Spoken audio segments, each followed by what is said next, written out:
10 IPA 3. Masih semangat? Masih?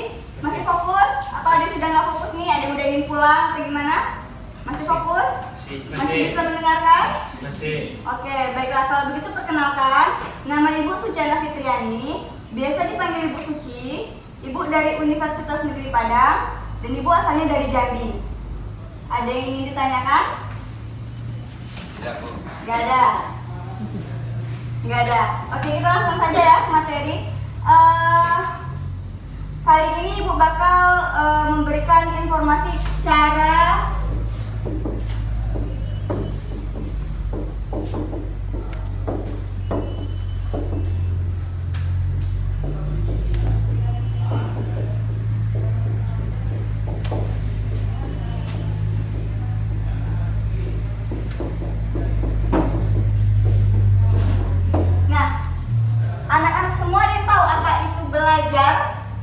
sebelum kita masuk ke sini. Ada yang tahu? Yuk, nggak apa-apa. Siapa yang tahu silakan angkat tangannya. Nggak usah takut salah. Kita di sini sama-sama belajar ya.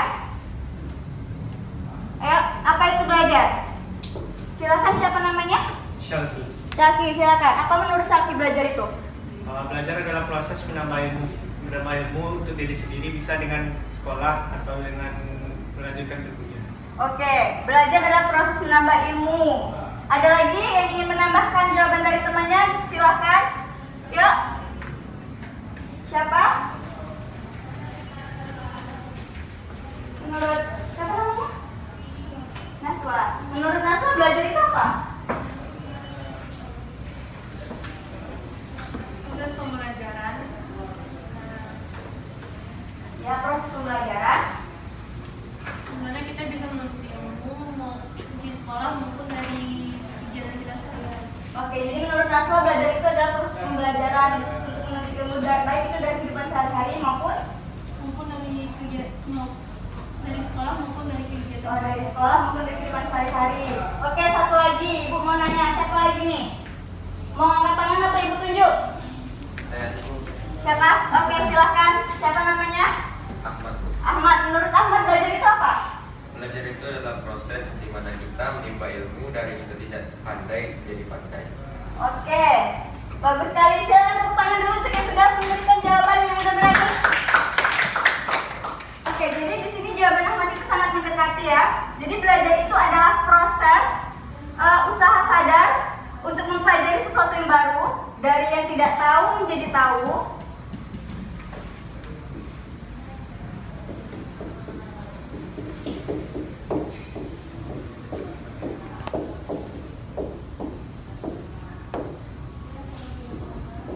Dari yang tidak bisa menjadi bisa.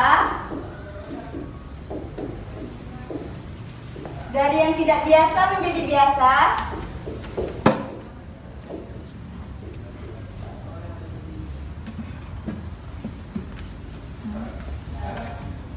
Dari yang tidak mau menjadi mau. Dan dari yang tidak bertanggung jawab menjadi bertanggung jawab.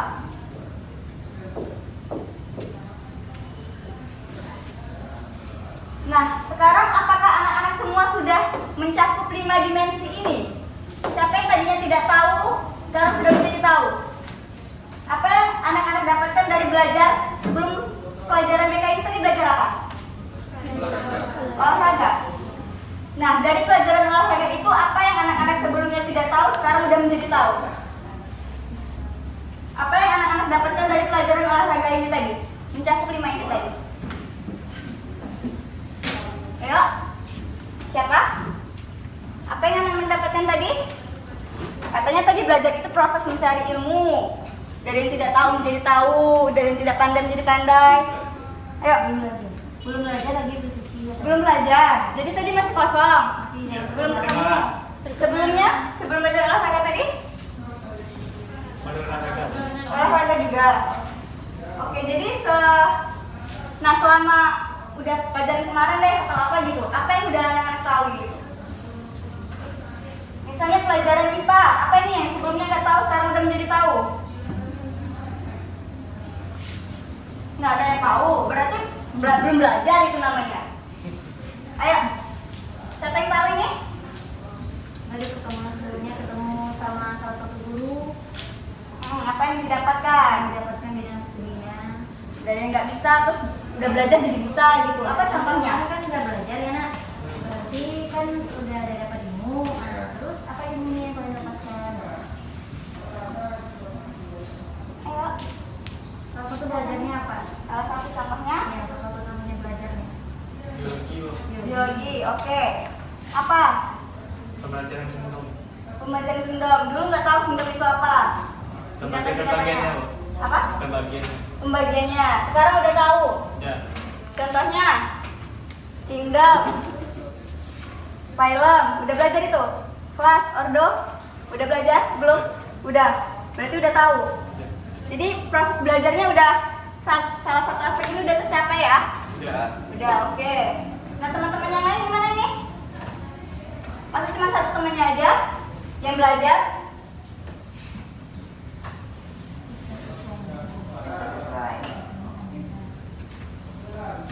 Jadi tadi udah tahu belajar itu apa. Sekarang belajar apa yang dimaksud dengan belajar efektif dan efisien?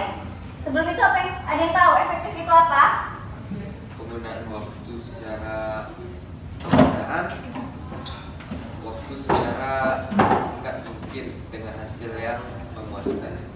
Waktu, penggunaan waktu sesingkat mungkin untuk hasil yang Memuaskan. memuaskan. Oke, bagus. Ada lagi?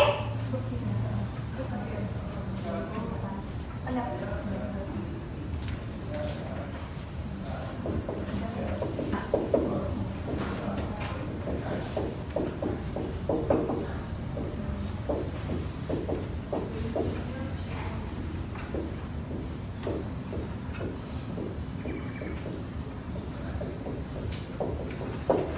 Ayo anak-anak yang lain, apa itu efektif?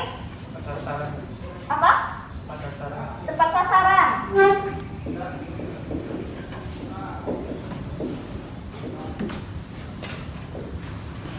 Ada lagi? Ayo, Bermanfaat.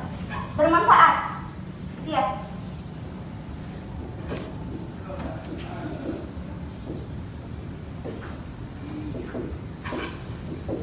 Nah, ini udah ada 3 clue. Siapa yang bisa melengkapi, menyempurnakan jawaban dari teman-temannya? Yuk, siapa yang berani mengungkapkan pendapatnya? Ini siapa namanya? Siapa? Siapa? Wifa. Viva. Menurut Viva, efektif itu apa? Itu kan udah ada pendapat dari 3 teman-temannya. Nah, sekarang pendapat dari Viva itu apa? Keseluruhannya.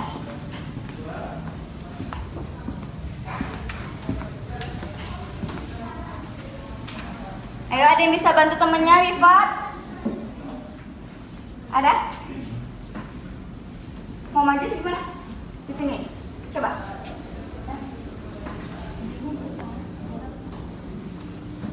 Apa itu pembelajaran efektif? Efektif itu apa? Itu kan tadi itu udah bilang pembuatan waktu yang singkat. Terus ada lagi temen yang bilang efektif itu tepat sasaran. Terus ada lagi menambahkan efektif itu bermanfaat. Nah, jadi menurut Rikuan efektif itu apa? Oke, nggak tahu ya? Nggak tahu, oke. Sekarang efektif itu adalah usaha untuk mendapatkan suatu tujuan. Usaha untuk mendapatkan tujuan yang diharapkan sesuai dengan waktu yang telah ditetapkan. Jadi benar ini, membuat waktu yang singkat dan tepat sasaran itu efektif. Lalu efisien. Ada yang tahu efisien ini apa? Yuk, anak-anak yang lain yang belum jawab, silahkan. Ada yang tahu? Efisien itu tidak berantakan. Tidak berantakan. Istirahat tepat. Teratur ya. It's time to have first break. Lalu apa lagi? Ya. Gak ada tahu, ya langsung aja ya. Efisien itu adalah suatu usaha untuk menyelesaikan suatu pekerjaan dengan tidak menguras waktu, tapi cepat selesai dan tepat sasaran. Benar sekali, kasih apa sih temannya dulu? Benar-benar jawabannya.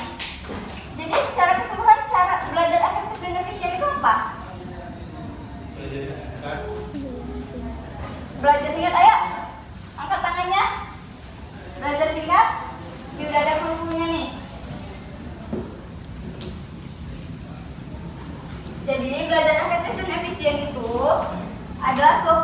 belajar yang menyenangkan, terjadwal, tidak membosankan, tetapi tidak menghabiskan banyak waktu. Namun ada hasilnya. Itu dinamakan dengan belajar efektif dan efisien. Nah, anak-anak semua di sini sudah pada kayak gini belum belajarnya? Atau masih jadwalnya bentrok-bentrok gitu, atau masih suka melalaikan waktu, tidak menghargai waktu, nantilah kerjainnya nantilah, masih ada yang kayak gitu? Masih ya, jadi belum efektif dan efisien. Nah, di sini gimana sih caranya supaya kita bisa belajar efektif? Yang pertama, kita harus memberikan waktu yang cukup untuk tidur, makan, dan hiburan. Jadi kalau kita mau belajar itu jangan udah kita kerjain semalam kita nggak usah tidur gitu kan, jangan kayak gitu. Jangan karena kita belajar kita juga melupakan makan, karena makan ini penting. Ketika kita tidak makan kita menjadi lemas dan akhirnya sakit. Nah kalau sakit kita tidak bisa belajar, kita tidak konsentrasi dan itu mempengaruhi hasil belajar kita. Lalu yang kedua, prioritaskan tugas-tugas. Nah buat listnya mana yang lebih penting nih, mana yang lebih dahulu harus dikerjakan. Jadi itu harus dikerjakan terlebih dahulu.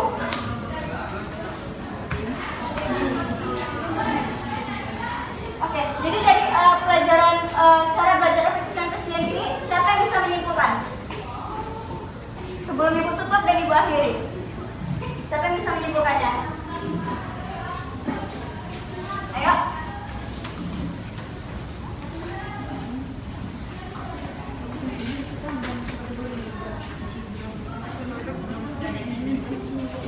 Oke, jadi gak ada bisa menyimpulkan ini? Oke, dapat ibu simpulkan bahwa belajar efektif dan efisien itu adalah suatu proses belajar yang dilakukan dengan singkat, tidak membosankan, menyenangkan, tetapi ada hasilnya, ada yang didapatkan. Nah, jadi kita tidak perlu terlalu belajar lama-lama tapi nggak ada hasilnya, nanti otaknya capek. Jadi kalau capek istirahat dulu, tapi hasilnya tetap ada. Sampai sini paham? Paham. Oke, demikianlah yang dapat ibu sampaikan. Lebih dan kurangnya ibu mohon maaf. Ibu akhiri, wabillahi taufiq wal hidayah. Wassalamualaikum warahmatullahi wabarakatuh.